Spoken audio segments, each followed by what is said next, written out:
Hello, and this will be a very interesting video to you guys, particularly if you're sort of your math method stuff. And what we're doing here is looking at the second derivative. Second derivative, I'll just put that, but what we're going to use that for is to help with curve sketching. You would have learnt in math methods that if you've got some function y is equal to f of x, then if you find the derivative of y, in other words f dashed of x, if you find that, and then wherever that's equal to 0, that you would have been told that that will have you, it will tell you it will be a stationary point. So there'll be some stationary point, and what that means is that on some graph like that, if you solve f dashed of x is equal to 0, it will tell you what this point is and what this point is, which is very, very useful when you're trying to sketch a curve or trying to solve a problem where you want to know where the minimum and maximum values are. Okay, really handy. What this doesn't tell you is, what's happening to the curve, before it, or what's happening to the curve in between here. We don't know what's happening in here to the curve. And these are really important questions too. Where is, if we're not interested in the maximum minimum, but we're interested to know, well, where is the curve the steepest or something like that? These are questions that can't be answered by this. The things that help us a lot more than this is very, very helpful. What's even, which adds to the value of it, is finding the second derivative. And if you think about that, and we write that as f double dashed of x, it's the second derivative. So if you have y is equal to, let's just say x to the power 5, then your derivative dy by dx, sorry, that's really messy, is 5x to the power 4.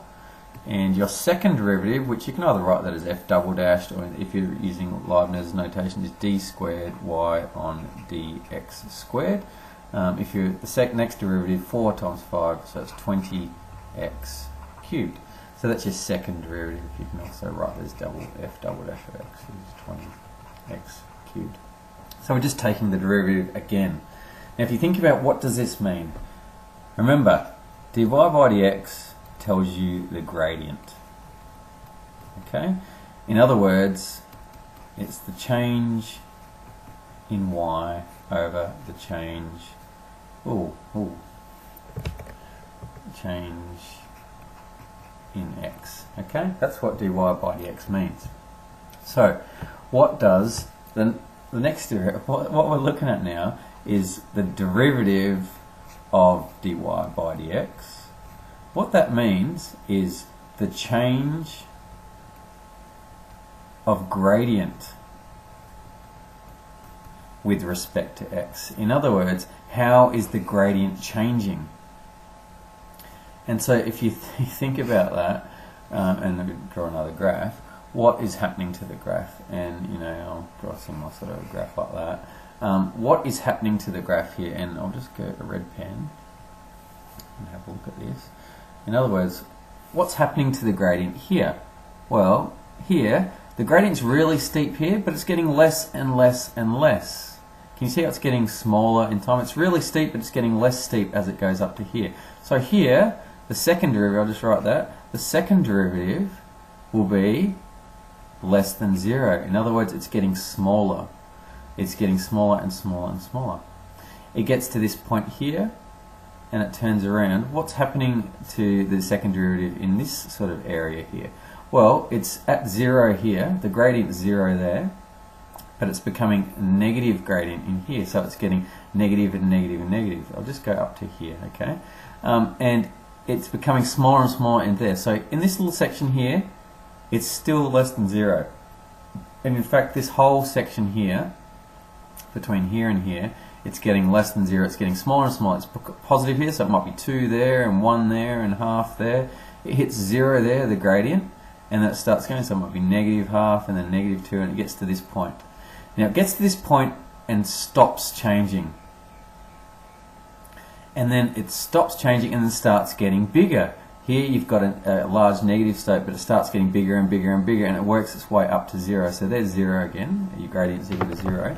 The gradient's getting bigger there. So here, f, I should draw this in a bigger diagram, f is bigger than 0. Okay, So the gradient is getting bigger. The gradient is growing and growing and growing, and then it hits 0 again. I should draw this on a bigger diagram. Never mind. Do it in class.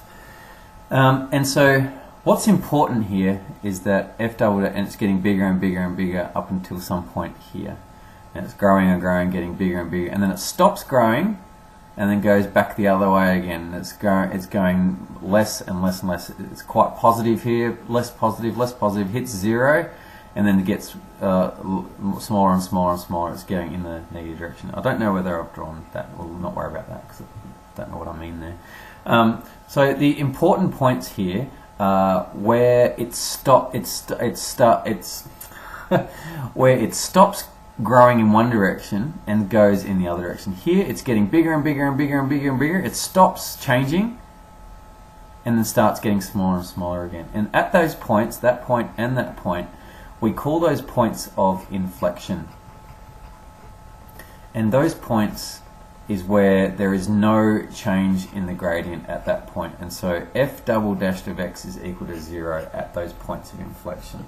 It stops changing and starts going back in the other way. Instead of growing bigger and bigger and bigger there, it stops changing and goes back in the other direction. And so that's really important to understand. And these points here are actually the steepest points on the gradient. Okay, so if you're looking for where is the steepest point in the graph, you actually get those points of inflection. That's where this graph will be at its most steep. Okay, let's just, I might do one quick example and go into some more technical examples in the next video so that I've not got enough time. Okay, so let's just have a look at a graph. So an example, how this helps with curve sketching. So let's just look at y equals x to the power 4 minus 6x squared plus 4. Okay, if we want to sketch this thing, that's quite a difficult function to sketch. So let's just have a look at it. What's the first derivative? First derivative, 4x cubed minus 12x. That's our derivative. I'll just take out 4x from that and we'll be left with x squared minus 3. And if we set that equal to 0, we get x is equal to 0 or x is equal to plus or minus root 3. Okay, so this means, what does this mean? We will get stationary points at x equals 0 and x equals plus or minus 3. Okay, so this is going to be just a really rough sketch. Okay, so I'll just do this. So we're going to at x equals 0 and I'll just put root 3 here and negative root 3 there. Okay, so we're going to get something.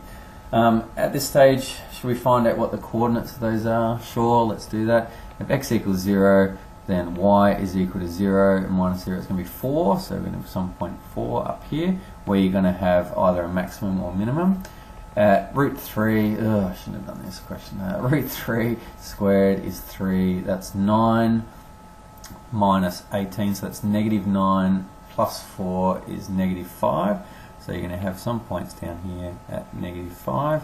And it should be the same for that. Yes, it will be. Thank goodness.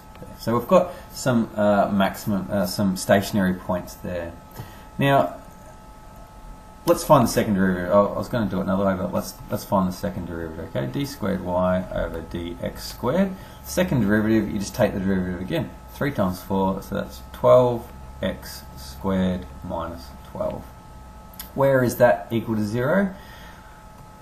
If that's equal to 0, implies we'll just take out 12 and we get x squared minus 1 equals 0. Therefore, this is really messy. I set this out really bad because I put the graph right in the middle, which is a bit stupid. X is equal to plus or minus 1. And so what this means, that at x equals plus or minus 1, you get the second derivative equal to 0. And that means that the gradient stops changing when at the points x equals plus or minus 1. So they will be points of inflection. Now I've set this out really badly, don't copy this setting out. I'll do it better in class, I promise. So at x equals 1, so root 3, I'll just put it about there, there's 1, and there's negative 1, really messy, sorry about that. So what's the y values when x is equal to 1? We get when x is equal to 1, we get 1 minus 6, so negative 5 plus 4 is negative 1. So somewhere down here, we're going to get a point of inflection. Same for there, you get the same value because it's just even powers. So we get those sorts of things. And so we can instantly tell what's going to happen.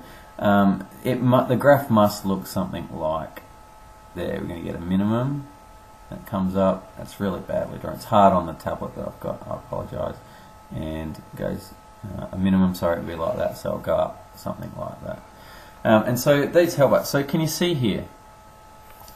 The stationary points were found using the first derivative. Okay, they're nice. So they're very helpful to this curve sketching. What's not even more helpful, but which is of more help, is to also find our stationary points there. And that's where the curve stops getting bigger and bigger and starts turning around and it starts going back in the other direction. Okay, so instead of getting steeper and steeper and steeper like that, it gets steeper and steeper, it stops and it turns around like that, and you get this point of inflection there rather than that. Okay, that's what's happening there, and that's very, very helpful. The other area that's helpful is to look at these. If you look at these stationary points here, and you want to know, are they a minimum or a maximum before you even sketch it? On this one, it was kind of obvious as which one's a maximum, because it would be impossible for this one to be a minimum, because you can't turn around back down there. It doesn't make sense. But what you could do is you could say when x is equal to 0, okay, when x is equal to 0, what's the second derivative equal to? Okay, so our second derivative was 12x squared minus 12. So that would be 12 times 0 minus 12, which is equal to negative 12. Okay, so the second derivative, when x is equal to 0, the second derivative is equal to negative 12. What that means is that the gradient's getting smaller and smaller and smaller. In other words, it's big, it's getting less, it hits 0, it gets a little bit smaller, smaller, smaller, smaller, smaller, smaller. And so what you get is a maximum, a local maximum. And in general, if the second derivative is less than 0, you get a maximum. If the second derivative is greater than 0, you get a minimum. If the second derivative is equal to 0, you get a point of inflection. Okay, so this is how it helps with curve sketching. So that was just a really rough example. In the next video, I'll do a cleaner example, and I'll set it out all nicely, and I'll even put a little graph in there and stuff like that. Okay, so next video.